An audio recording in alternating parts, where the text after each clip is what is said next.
Hello friends, start करते हैं chapter current electricity का। काफ़ी इंपॉर्टेंट चैप्टर है और ये चैप्टर नंबर 3 है एनसीईआरटी क्लास 12 बुक्स से। और एनसीईआरटी पे ही बेस्ड ये पूरा का पूरा लेसन होगा। लेसन 1 है। इस टॉपिक को हमने 2 लेसन में कवर किया है, लगभग आधा पौना घंटा का वीडियो बनेगा। तो आप इस पूरे वीडियो को आराम से देखिए और आपको काफ़ी कुछ एनसीईआरटी बुक्स को पढ़ने से समझ में आएगा। उससे पहले मेरा ये वीडियो ज़रूर देखिएगा, तो काफ़ी फास्ट जो है आप उसको समझ पाएंगे और सारे कॉन्सेप्ट आपके माइंड में क्लियर हो पाएंगे। तो इलेक्ट्रिक करंट की बात करते हैं। इलेक्ट्रिक करंट की बात करते हैं तो सबसे पहले हम इसमें क्या देखेंगे कि कोई भी कंडक्टर आप लें तो कंडक्टर में क्या होता है, इलेक्ट्रॉन्स और न्यूक्लियस होते हैं। इलेक्ट्रॉन्स तो फ्री टू मूव होते हैं, लेकिन न्यूक्लियस में प्रोटॉन और न्यूट्रॉन होते हैं जो कि फ्री टू मूव नहीं होते हैं। मेटल्स का या कंडक्टर्स का यही एक खास बात होती है कि उसमें इलेक्ट्रॉन्स जो है उनके सरफेस पे होते हैं और इसलिए वो मूव कर सकते हैं, जबकि न्यूक्लियस मूव नहीं करते हैं। जबकि इलेक्ट्रॉन्स पे निगेटिव चार्ज का होता है मेजॉरिटी, या निगेटिव चार्ज का ही नेचर है उसमें, और प्रोटॉन्स में पॉजिटिव चार्ज की नेचर होती है। लेकिन जनरली जब आप इस टॉपिक को पढ़ेंगे तो बहुत सारा वीडियो, बहुत सारा बुक्स या बहुत सारे जो टीचर्स हैं वो बोलते हैं कि अगर ये कंडक्टर है और इसको आपने बैटरी से जोड़ दिया जिसमें बैटरी का टर्मिनल पॉजिटिव और नेगेटिव है, तो उस केस में क्या है कि करंट का फ्लो पॉजिटिव से नेगेटिव की तरफ हो जाएगा।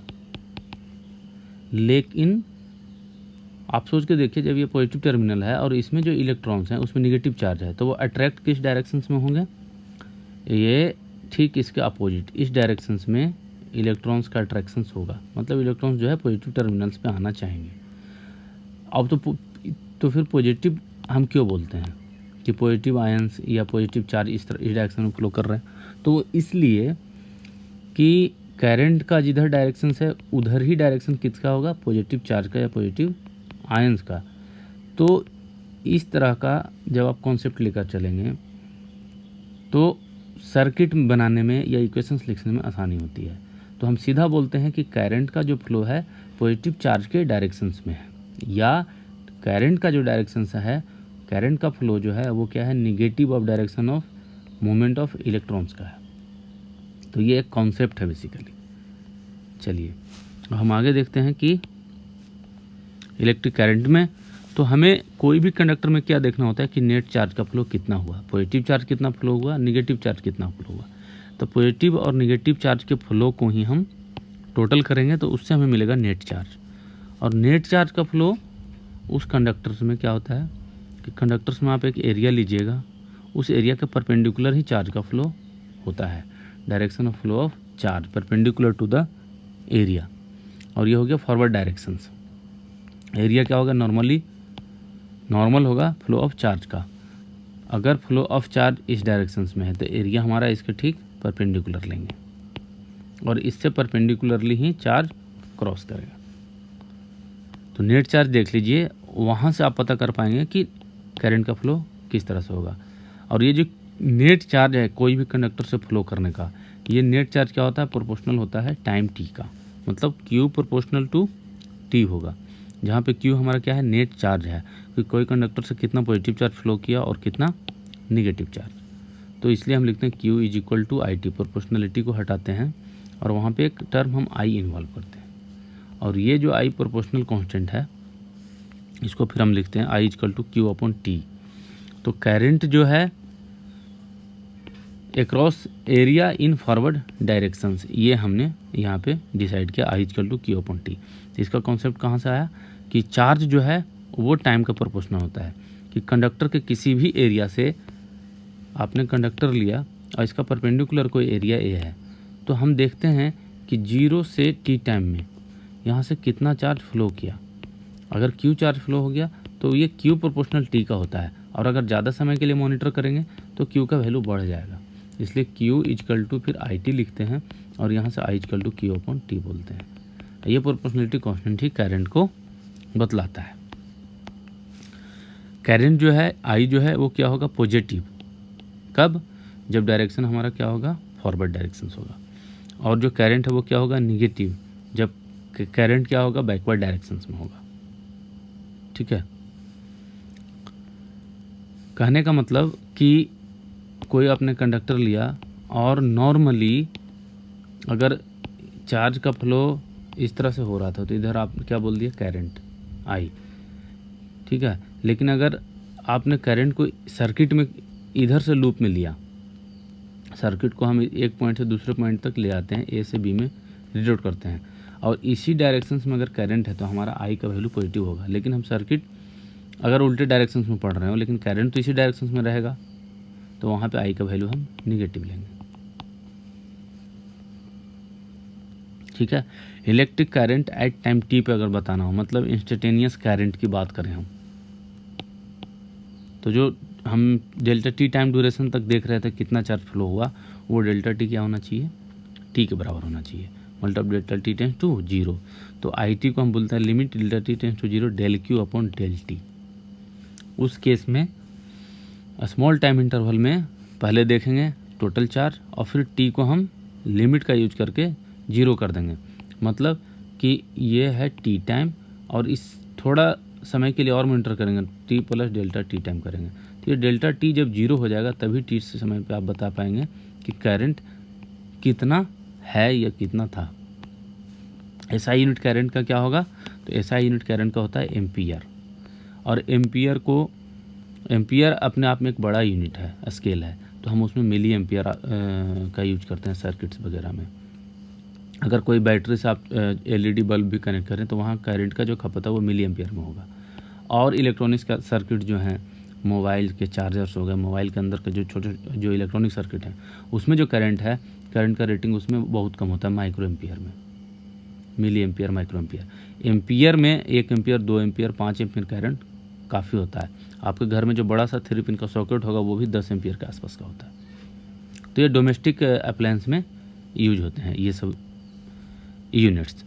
जो लाइटनिंग होता है क्लाउड वगैरह में, बादल का चमकना जिसे बोलते हैं, उसमें जो है करंट का वैल्यू काफ़ी होता है, 30,000 एम्पियर, 1,20,000 एम्पियर। ये हाई करंट के कारण ही लाइटनिंग जब किसी पेड़ पे गिरता है या बिल्डिंग पे गिरती है तो वो उसको क्षति पहुंचाते हैं। और 30,000 एम्पियर को क्या बोलेंगे, तो ये जो 3 जीरो है इसको बोल सकते हैं किलो में, तो 30 kilo ampere.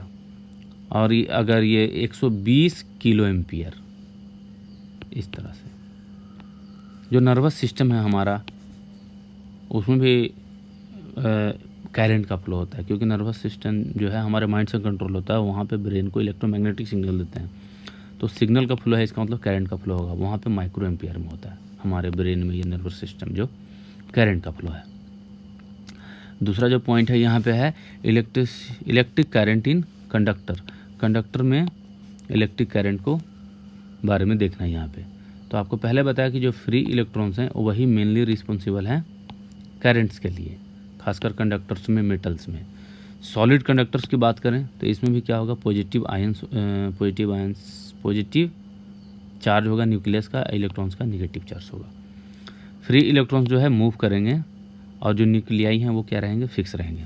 In solid conductor current due to free electrons, जो कि मैंने आपको पहले भी बताया। When electric field across conductor is zero then electrons move due to thermal motion.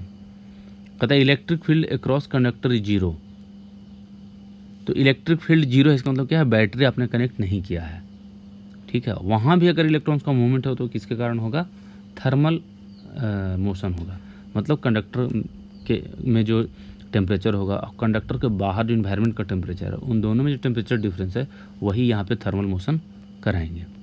Motion of electrons उस कंडीशंस में जब उसको आपने बैटरी से कनेक्ट नहीं किया है, कोई इलेक्ट्रिक फील्ड नहीं दिया है, तो इलेक्ट्रॉन्स जो है वो किस तरह के मोशन करते हैं, जिगजैग मोशन।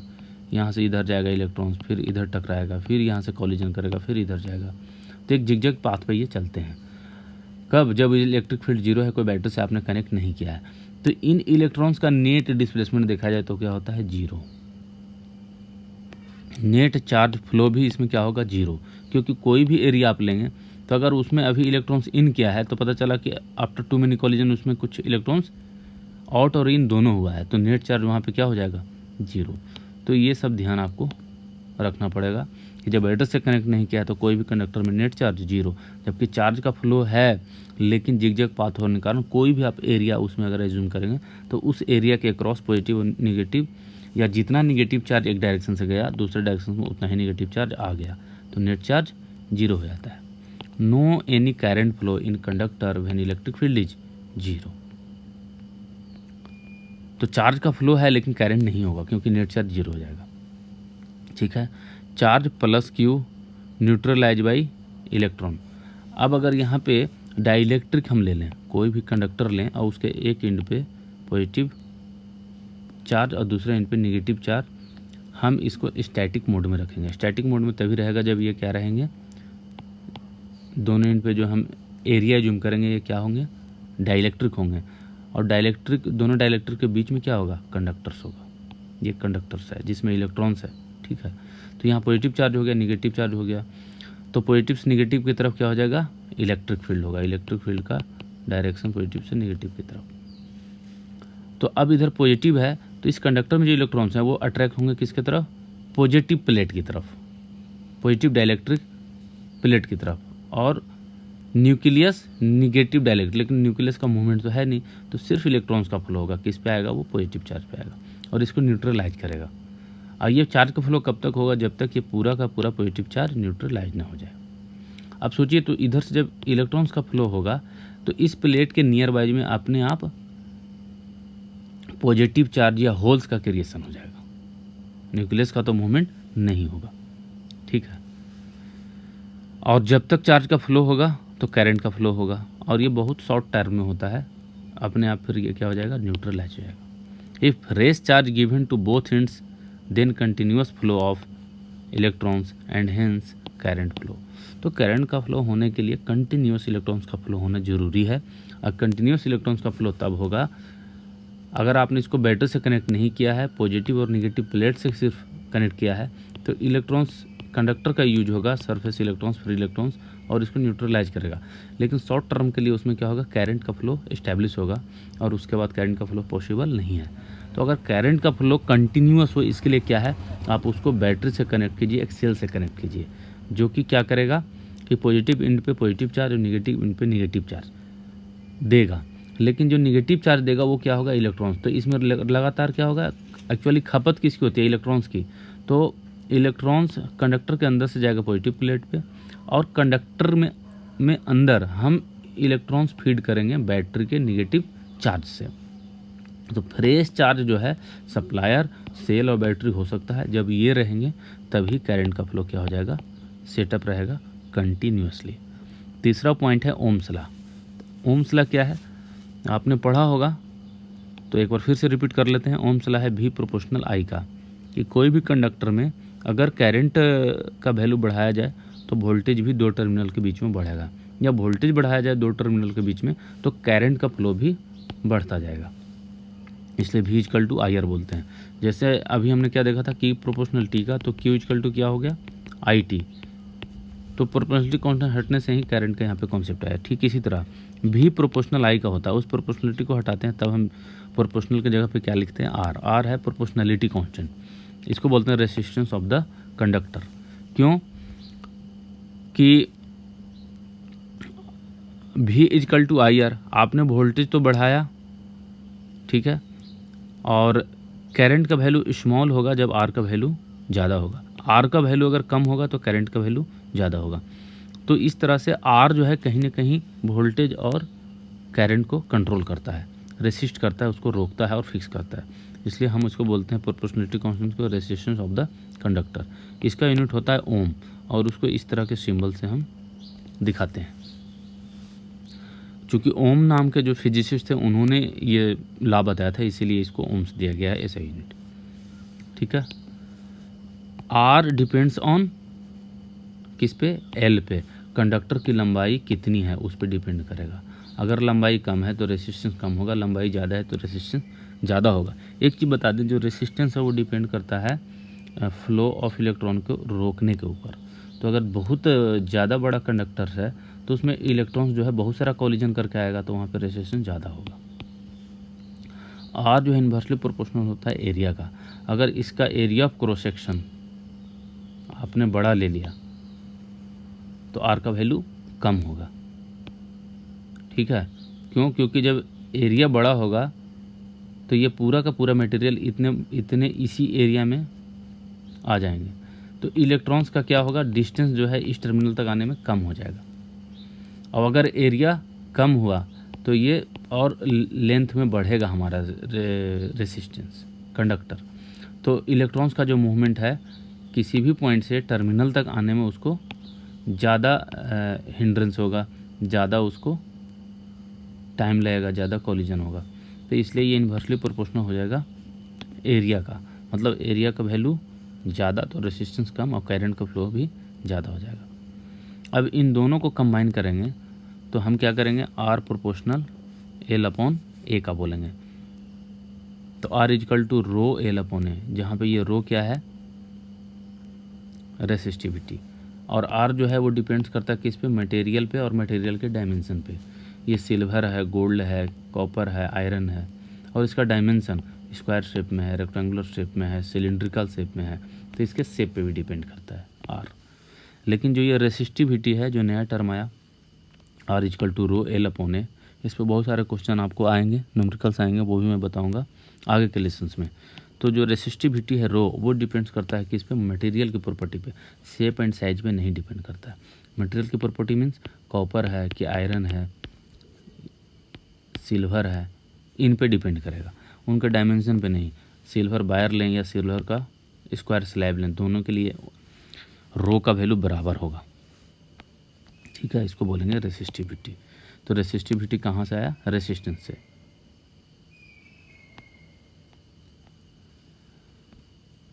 अब जो V is equal to I R हमने पढ़ा, तो आर की जगह पे हम क्या लिख सकते हैं, रो एल अपॉन ए। तो इसको लिखने से फ़ायदा क्या होगा, देखिए V is equal to I rho L upon A, ये पूरा का पूरा आर का वैल्यू है। तो V इजकल टू क्या होगा, आई अपॉन ए रो एल, और आई अपॉन ए इस टर्म को करंट डेंसिटी नाम दिया गया होगा, मतलब current per unit area, that is current density. और जो करंट डेंसिटी है इसको एज ए वेक्टर क्वांटिटी हम एज्यूम करते हैं, और इसका डायरेक्शन किधर होगा, जिधर फ्लो ऑफ करंट का डायरेक्शन होगा। जबकि करंट अपने आप में स्केलर क्वांटिटी है, क्योंकि वेक्टर लॉ ऑफ एडिशन को फॉलो नहीं करता है, लेकिन करंट डेंसिटी जो है वो वेक्टर क्वांटिटी है। ऐसा यूनिट क्या हो गया, ampere per metre square. Potential difference या जिसको वोल्टेज भी बोलते हैं, उसको फॉर्मूला क्या है, V is equal to E L, electric field into length से है, इलेक्ट्रिक फील्ड इंटू लेंथ से V is equal to E L.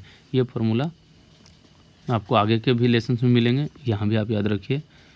Electric field define होता है potential difference per unit length से, तो पोटेंशियल डिफरेंस या वोल्टेज डिफाइन होगा इलेक्ट्रिक फील्ड इंटू लेंथ से। ये जो E इंटू एल है ये हो गया V का वैल्यू, ठीक है। अब V is equal to I R को हमने जब सिंप्लीफाई किया था तो हमारा क्या आया था, जे रो एल। यहाँ पे देखिए V को हमने क्या लिख दिया, E इंटू एल, और ये हो गया जे, ये हो गया रो, ये हो गया एल। तो ई एल इजकल टू क्या होगा, जे रो एल।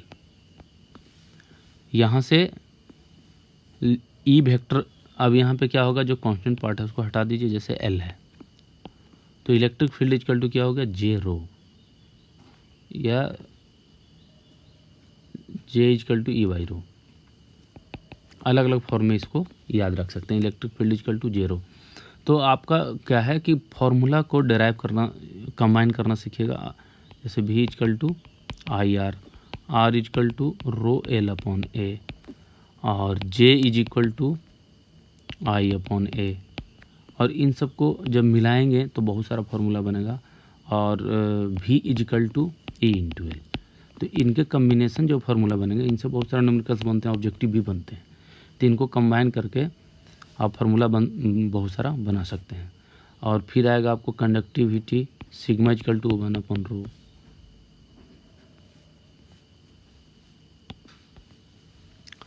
तो यहाँ से मिल गया J is equal to 1 by rho sigma, या J is equal to sigma E. तो जहाँ रो था हमारा रेसिस्टिविटी सिग्मा, उसका रिवर्स है, इन्वर्स है, तो वो क्या हो जाएगा, कंडक्टिविटी। तो करंट डेंसिटी J है वो क्या होता है, conductivity into electric field, J is equal to sigma E. जिधर इलेक्ट्रिक फील्ड का डायरेक्शन उधर ही करंट डेंसिटी का डायरेक्शन, ठीक है। और हमारा जो पॉइंट नंबर 4 है वो किसके ऊपर है, drift of electrons and the origin of resistivity. तो जैसा कि आपको मैंने पहले ही बताया कि जो इलेक्ट्रॉन्स का फ्लो है वो क्या होता है, जिगजैग मोशंस पे होता है। रेगुलर वो कॉलिजन करते हैं और करते ही रहते हैं, ठीक है। लेकिन जब इसमें इलेक्ट्रिक फील्ड अप्लाई किया जाता है, बैटरी जब आप जोड़ेंगे कंडक्टर में, मेटल्स में, तो उसका पहले जहाँ पे पोजीशन था आपका पोजीशन चेंज हो जाता है। तो बी से बी डैश की वो शिफ्टिंग हो जाती है। इस तरह की जो शिफ्ट है इसी को बोलते हैं ड्रिफ्टिंग या शिफ्टिंग। और यहाँ से हम डिसाइड करते हैं कि कितना समय में बी बी डैश का डिस्प्लेसमेंट हुआ और यहाँ से ड्रिफ्ट वेलोसिटी पता करते हैं। Electron moving from point A to B, to many collisions occurs, zigzag path को फॉलो करेगा। Straight line travel between two collision, दो कॉलिजन के बीच में, जैसे यहाँ है अभी, फिर यहाँ से ये क्या होगा, कॉलिजन होगा, कहीं और जाएगा, लेकिन इन दोनों के बीच में ये जो पाथ कवर करेगा ये पाथ क्या होगा, स्ट्रेट लाइन होगा। After collision emerge with same speed as before, जैसे यहाँ से इलेक्ट्रॉन जा रहा था ए पॉइंट से बी पॉइंट पे, और बी से मान लीजिए कि वो सी पे चला गया, तो इधर जितना इसके पास स्पीड होगा इलेक्ट्रॉन्स का, इधर भी उतना ही स्पीड होगा। वी नोट तो वी नोट, डायरेक्शन चेंज होगा। तो speed after and before collision क्या होगा, बराबर रहेगा। Average velocity of all the electrons is zero as direction are random. Average velocity आपको जीरो मिलेगा, ठीक है। क्यों, क्योंकि इस डायरेक्शन में अगर अभी इसकी वेलोसिटी है तो कुछ समय बाद कॉलिजन करके हो सकता है इसके अपोजिट भी मिल जाए। तो नेट वेलोसिटी क्या होगा, एवरेज वेलोसिटी क्या हो जाएगी उसकी, जीरो। और एवरेज वेलोसिटी को हम क्या लिख सकते हैं, टोटल उसमें जितना इलेक्ट्रॉन्स है तो 1/n capital N summation i = 1 से लेके n तक भी आई को ith पार्टिकल का वेलोसिटी लेंगे, फिर v1 v2 v3 करके vn तक का सबका जब समेसन करेंगे तो हमें एवरेज वेलोसिटी क्या मिल जाएगी, जीरो। क्योंकि जितने भी वेलोसिटी के जितने भी इलेक्ट्रॉन्स हैं सारे इलेक्ट्रॉन्स की वेलोसिटी क्या हो जाएगी, रैंडम। तो कोई उसको अपोज भी करेगा कुछ समय बाद, तो इसलिए नेट जो यहाँ पे हमें मिलेगा एवरेज वेलोसिटी वो जीरो मिलेगा। 1/n सिग्मा i = 1 से लेकर n तक vi = 0। तो इसको पढ़ना और लिखना दोनों आपको आना चाहिए। वेन एन ये मैथमेटिकल रिप्रेजेंटेशन है, इतने बड़े 3-4 लाइन को आप बस एक मैथमेटिकल रिप्रेजेंटेशन में लिख सकते हैं। When an electric field E present, अब अगर इलेक्ट्रिक फील्ड रहेगा उस केस में क्या हो जाएगा, एक्सीलरेटेड हो जाएगा इलेक्ट्रॉन्स, ठीक है। इसमें इलेक्ट्रॉन्स है निगेटिव चार्ज। अब हम इसमें इलेक्ट्रिक फील्ड देते हैं किस डायरेक्शंस में, मान लो इस डायरेक्शंस में, तो इलेक्ट्रॉन का फ्लो क्या हो जाएगा, इलेक्ट्रिक फील्ड का अपोजिट, क्योंकि चार्ज है निगेटिव। अब इलेक्ट्रॉन्स का मास पता है, इलेक्ट्रिक फील्ड, तो इस पर फोर्स कितना लगेगा, तो F = QE होता है इलेक्ट्रिक फोर्स का, लेकिन चार्ज कितना है, -E और E। तो डायरेक्शंस में लिखेंगे तो F = E, अब मैग्नीट्यूड में लिखेंगे तो F = स्मॉल e और कैपिटल इलेक्ट्रिक फील्ड, और अगर उसको मास से डिवाइड कर देंगे तो वो क्या हो जाएगा, acceleration of electrons. E upon m, जहाँ m क्या है, mass of electrons. Velocity of an electron just after last collision for ith electron is vi, then after time ti last collision. तो आप लास्ट कॉलिजन मान लीजिए यहाँ पे electron ने लास्ट कॉलिजन किया, तो लास्ट कॉलिजन के बाद उसका वेलोसिटी कितना है, vi। अब जब तक कॉलिजन नहीं किया तब तक की हम बात करेंगे टाइम t के लिए। तो यहाँ से कुछ समय t के लिए जब आप देखेंगे तो क्या होगा, एक्सीलरेट होगा। तो v = u + at जो फार्मूला है उसको यूज करेंगे। तो लास्ट कॉलिजन के बाद t समय बीत गया, और इस t समय पे अगर इसकी वेलोसिटी देखें तो vt = हो जाएगा vi + at। तो at कितना है, -EE/m × t। t किसके लिए, ई ith पार्टिकल के लिए ले रहे हैं। इस तरह से सारे पार्टिकल्स का फिर हम ऐड करेंगे तो कंबाइंड ड्रिफ्ट वेलोसिटी हमें पता चल जाएगा। तो VIT = क्या हो जाएगा, VI + -EEm/ti।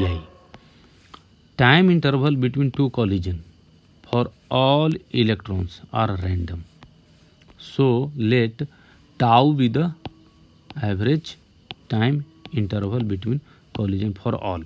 सबके लिए एक आपको एवरेज टाइम इंटरवल मानना पड़ेगा कि एक कॉलिजन और दूसरे कॉलिजन के बीच में कितना टाइम लगता है, तो उसको हमने माना टाउ। जबकि हो सकता है कि एक फर्स्ट नंबर इलेक्ट्रॉन्स को इससे ज़्यादा समय लग रहा हो, सेकंड नंबर इलेक्ट्रॉन्स को उससे कम समय लग रहा हो टाउ से। तो टाउ को तो हमने मान लिया कि यही हमारा क्या है, रिलैक्सेशन टाइम है, दो कॉलिजन के बीच का टाइम है। तब हम एवरेज करेंगे सारे इलेक्ट्रॉन्स के लिए और वी आई टी को लिखेंगे आई इक्वल टू 1 से लेकर n तक 1/n। ये हम एवरेज यहाँ पे वेलोसिटी पता करेंगे सारे इलेक्ट्रॉन्स का। 1/n we I equal to 1 से n V I plus 1/n I equal to 1 से n तक। तो यहाँ पे वेरिएशन होगा सिर्फ टी आई का, ई बाई एम कॉन्स्टेंट पार्ट बाहर आ जाएगा। और ये क्या है, एवरेज वेलोसिटी किसका है, इलेक्ट्रॉन्स का, सबका। तो इसका जीरो पहले भी मैंने आपको बताया था, तो ये जीरो हो जाएगा। और ये सबका टी समय पे देखेंगे वेलोसिटी, तो वो कहलाएगी ड्रिफ्ट वेलोसिटी। और यहाँ पे ये हो जाएगा सिर्फ टी आई का एवरेज निकलेगा जो टाउ बन जाएगा, बाकी पार्ट कांस्टेंट रहेगा। तो आपको drift velocity V D equal to हो गया ई टाउ अपॉन एम। और टाउ क्या है, एवरेज वैल्यू है, वो फिक्स है सारे इलेक्ट्रॉन्स के लिए। तो जो ड्रिफ्ट वेलोसिटी है वो टाइम से इंडिपेंडेंट है। ये ई हो गया फिक्स, मास हो गया फिक्स। तो इलेक्ट्रिक फील्ड ज़्यादा और कम करने से ड्रिफ्ट वेलोसिटी ज़्यादा और कम होगा। तो ड्रिफ्ट वेलोसिटी का डायरेक्ट रिलेशन किससे हुआ, इलेक्ट्रिक फील्ड से।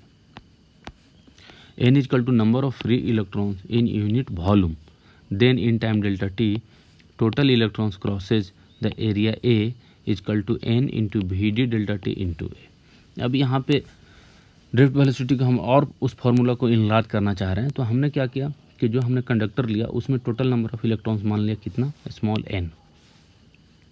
तो इलेक्ट्रॉन्स डेल्टा टी टाइम में कितना मूव करेगा कंडक्टर के अंदर में ही, या कंडक्टर के एक एंड से दूसरे एंड के बीच में आपने एरिया ए ले लिया।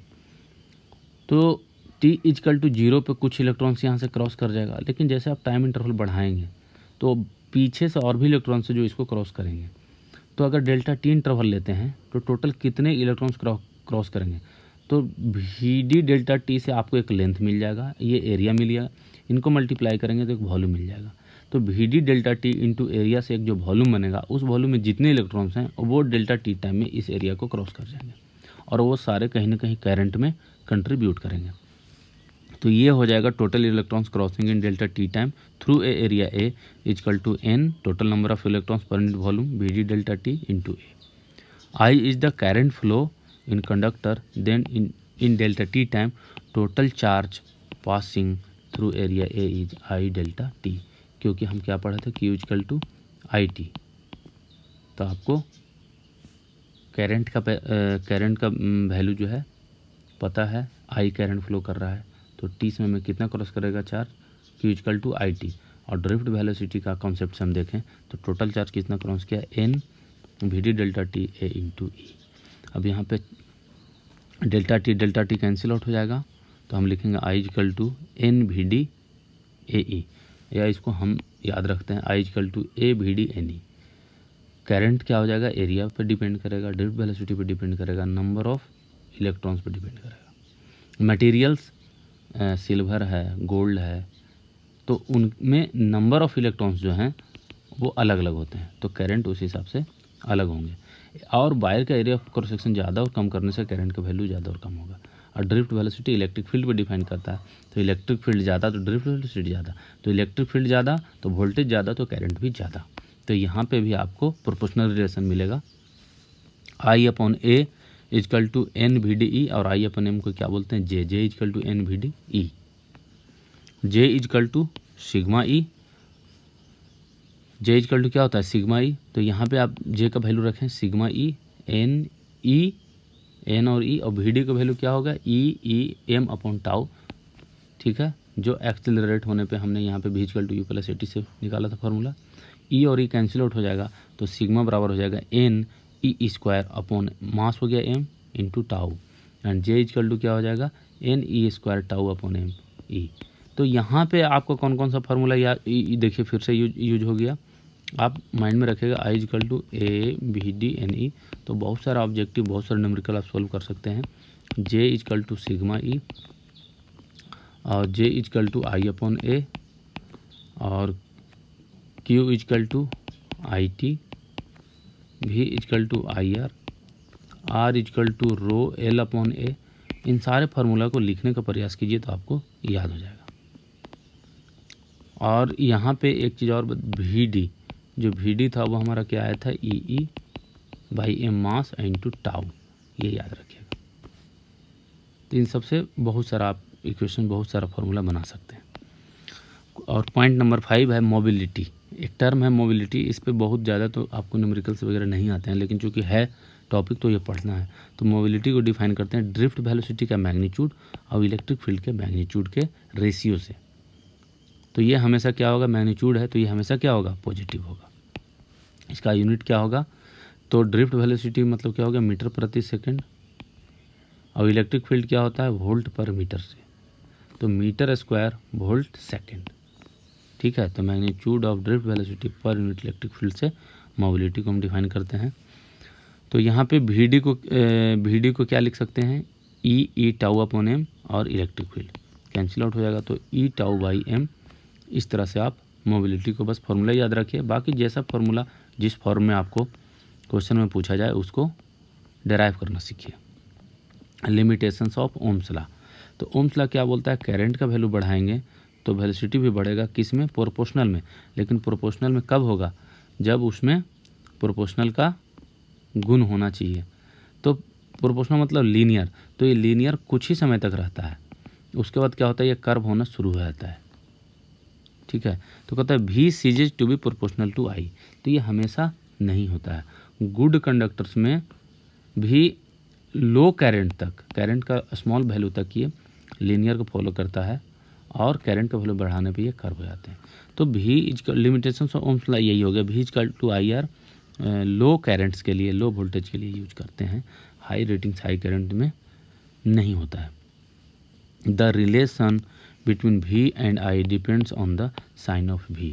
तो जो डायोड है, डायोड के बारे में आगे के चैप्टर में अगर आपको पढ़ाएंगे, तो डायोड में क्या होता है कि पॉजिटिव अगर वोल्टेज का वेरिएशन है तो करंट का वेरिएशन अलग मिलता है, लेकिन नेगेटिव वोल्टेज के वेरिएशन में करंट का वेरिएशन अलग होता है।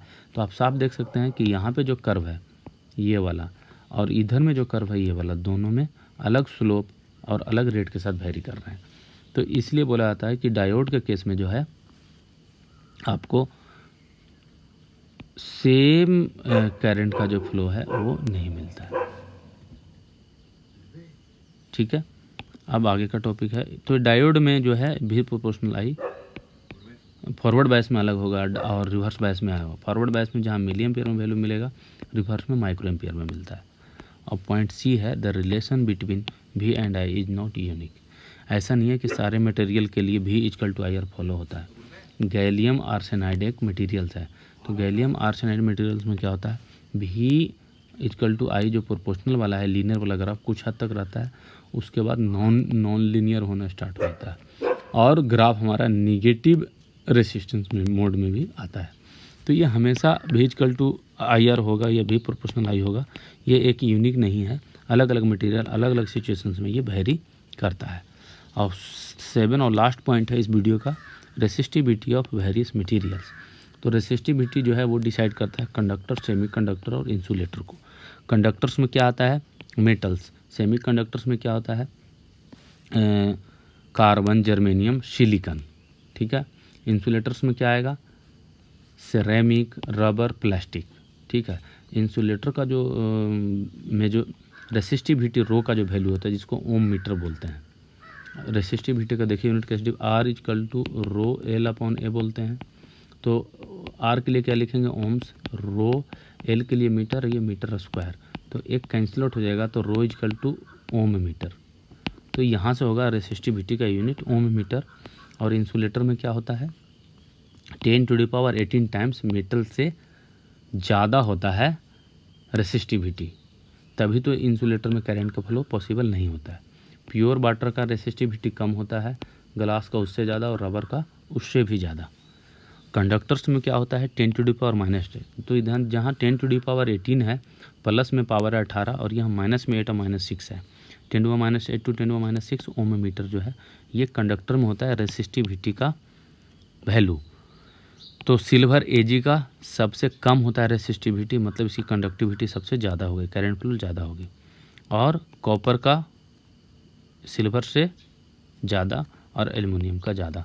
तो ये तीनों जो है एज ए कंडक्टर में यूज होते हैं करंट को फ्लो करने में, लेकिन सबसे ज़्यादा लॉस उसमें होगा जिसमें रेसिस्टिविटी ज़्यादा है, तो एल्युमिनियम में लॉस ज़्यादा होते हैं। कंडक्टर और इंसुलेटर के बीच में जो है, इन दोनों के बीच में आता है सेमी कंडक्टर का वैल्यू, और सेमी कंडक्टर में टेम्परेचर बढ़ने से रेसिस्टिविटी घटती है। सेमी कंडक्टर मटेरियल में जब हम इम्प्योरिटी ऐड करते हैं तो वहाँ से भी रेसिस्टिविटी डिक्रीज होता है। कार्बन का रेसिस्टिविटी सबसे कम है, तो इसमें करंट फ्लो ज़्यादा होगा सेम वोल्टेज के लिए, सेम बैटरी के लिए, और जर्मेनियम का उससे ज़्यादा और सिलिकॉन का उससे भी ज़्यादा। और ये तीनों सेमीकंडक्टर वाइडली यूज होते हैं हमारे बहुत सारे सर्किट्स में, लॉजिकल गेट्स वगैरह में। अब बात करते हैं रेसिस्टर का। रेसिस्टर क्या होता है? एक वायर बॉन्ड होता है और एक कार्बन का बना होता है, जो फैक्ट्री में बनते हैं। तो वायर बॉन्ड वाले में बनते हैं जो एलॉय हैं, मैग्नीन, कॉन्स्टेंटिन, नाइक्रोम, इनसे बनते हैं रेसिस्टर। और rod does not depend on T for wide range. इन सारे मटेरियल में का जो हम यूज करते हैं रेसिस्टर बनाने में, तो उसमें जो रेसिस्टिविटी है वो टेम्परेचर पर डिपेंड नहीं होता है। तो रेसिस्टर को जब यूज करेंगे सर्किट में तो हीटअप होता है, तो टेम्परेचर के बढ़ने पे उनका रेसिस्टेंस का वैल्यू नहीं बढ़ना चाहिए। इसी कारण से इन सब मटेरियल को हम यूज करते हैं रेसिस्टर के रूप में, लेकिन ये वायर से बने होते हैं, वायर बॉन्ड। कार्बन रेसिस्टर जो सबसे ज़्यादा यूज होता है, और ये हाई रेटिंग्स के होते हैं, हायर ओम्स वैल्यू के लिए, और ये कॉम्पैक्ट, इनएक्सपेंसिव और स्मॉल साइज के होते हैं। आजकल यही होते हैं। Values given by colour code. इनमें जो कार्बन रेसिस्टर होंगे तो कितने ओम्स का ये रेसिस्टर है वो पता चलेगा कलर कोड से। कलर कोड का एक टेबल्स है, ठीक है। तो क्या होता है? सबसे पहले होता है कलर्स, फिर क्या होंगे? नंबर्स, मल्टीप्लायर और टॉलरेंस। तो कलर्स को एक बार याद कर लीजिए, एक बार रीड कर लीजिए। और मैं बताऊं, ये हायर कंपटीशंस के लिए इसको ज़्यादा याद रखने की ज़रूरत है नहीं, आपके बोर्ड एग्जाम में ही इससे क्वेश्चन आ सकते हैं। Black, brown, red, orange, yellow, green, blue, violet, grey, white, gold, silver, no colour, ये हो गए colour.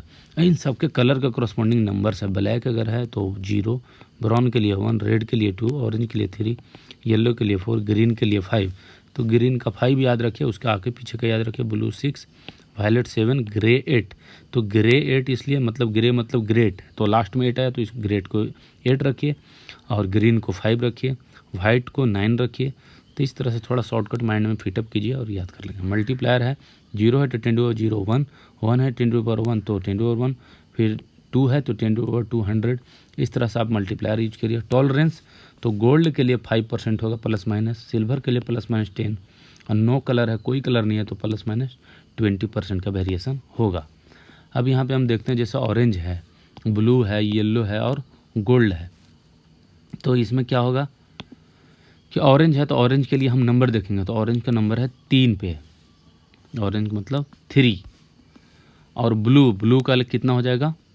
Black, brown, red, orange, yellow, green, blue. Green के बाद आता है ब्लू मतलब 6, 10^6, तो 6 होगा यहाँ पे। और येलो के लिए 4 और गोल्ड के लिए 5%। तो शुरू के जो 2 डिजिट हैं इनको यूज करेंगे ओम्स लिखने में, मतलब 36 ओम आपका आंसर हो जाएगा। लेकिन चूंकि डेसिमल मल्टीप्लायर भी है तो क्रॉस का सिंबल देंगे, मल्टीप्लाई करेंगे कितना से? 4 से। ये 4 आएगा पावर में, 10^4। तो ये लगभग हो गया 360 किलो ओम्स, क्योंकि 10^3 को किलो में लिख सकते हैं।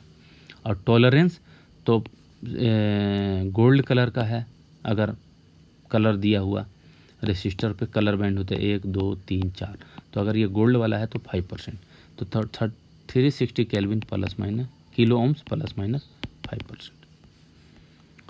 2 और यहाँ पे देखते हैं कि यहाँ पे है रेड के लिए 2, और रेड के लिए फिर 2, रेड के लिए फिर 2, और सिल्वर के लिए 10%।